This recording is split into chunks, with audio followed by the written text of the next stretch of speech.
Assalamualaikum warahmatullahi wabarakatuh. Om Swastiastu, Namo Buddhaya, salam kebajikan sahabat-sahabat dimanapun juga berada.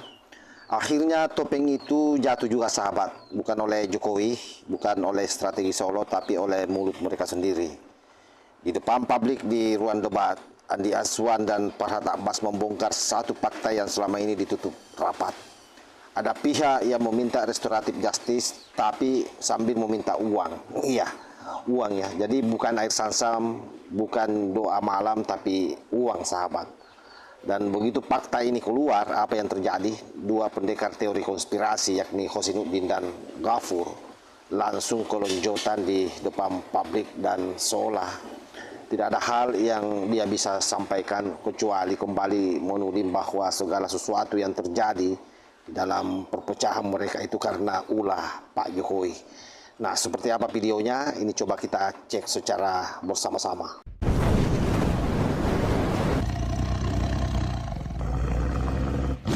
Kan kita memang ya dengan adanya kasus yang ijazah asli dituduh palsu oleh mereka itu memang harus diselesaikan di ranah publik, yaitu pengadilan.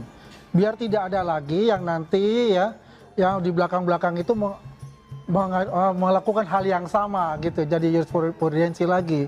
Ini tidak perlu untuk itu. Dan Pak Jokowi juga memang kita harus dibuktikan di ruang publik, yaitu di pengadilan untuk masalah ijazah asli yang dituduh palsu oleh mereka itu gitu loh. Ya, jadi saya tambahkan gini. Ya. Pak Jokowi nanya sama saya, Farhad, kira-kira siapa yang mau di restoratif justice?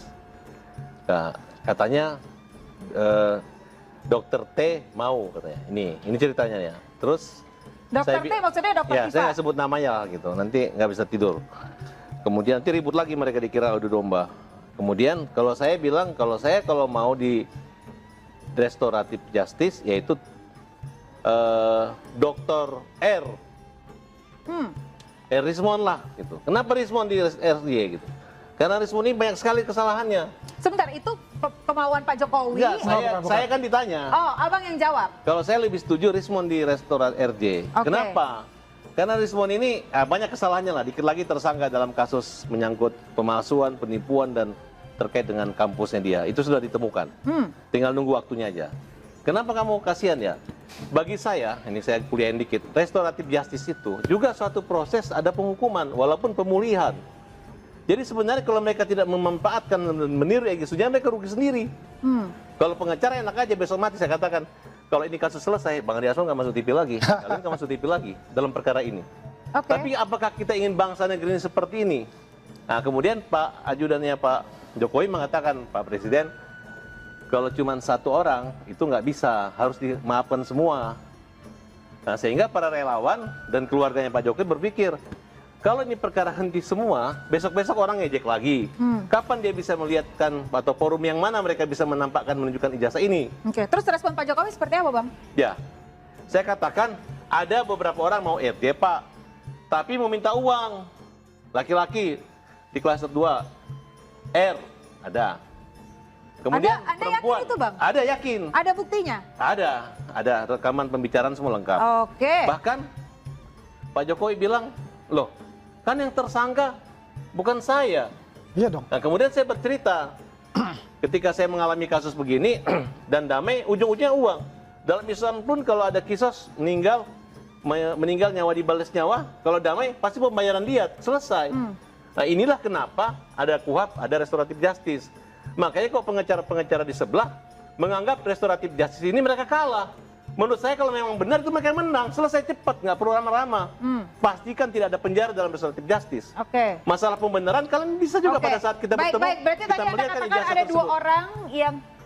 Ya, mereka sekarang Oke. sudah saling curiga. Oke, baik. Dan ada Saya mau dengar suratnya, tanggapan ada dari Bang suratnya Fauzi. meminta Pak Jokowi Jadi menerimanya. itu adalah bagian dari strategi pecah belah dan adu domba kubu Jokowi yang Strategi telah pecah belah lagi-lagi. sedang dan terus dilakukan. Oke. Sebenarnya kan Joko Widodo telah keliru mengambil kebijakan 30 April 2025 yang lalu melaporkan perkara ini ke Pidana.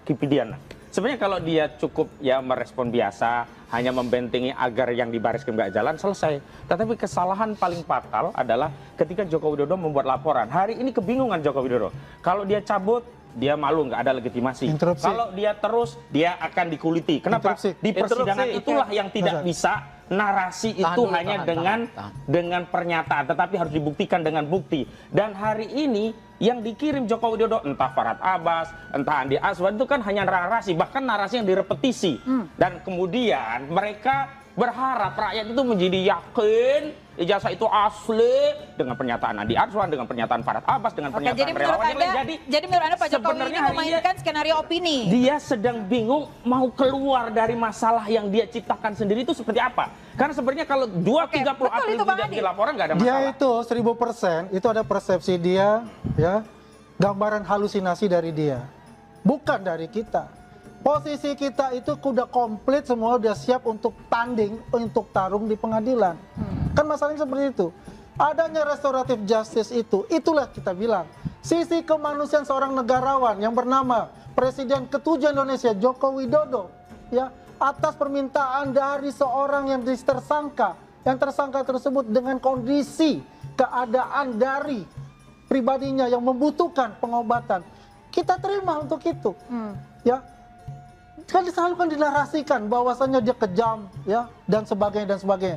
Tapi di sini kita melihat pembelajaran kepada masyarakat Indonesia. Beliau sangat mencintai rakyat ini dan tidak ingin bahwasannya ada rakyat di tersangka ini masuk dalam ke pengadilan. Jadi kemanusiaan tidak ada maksud membelah Tidak ada maksud macam belah. Tidak ada maksud, ya. Baik, saya mau ke Bang Samaji. Sesuatu yang membuat gaduh negara. Baik, saya mau ke Sahabat-sahabat sekalian, coba perhatikan polanya. Ini saya kira sangat menarik ya. Jadi begitu ada fakta yang tidak bisa dibantah, respon mereka selalu sama. Ini adalah strategi Solo. Ini adu domba, ini skenario Jokowi.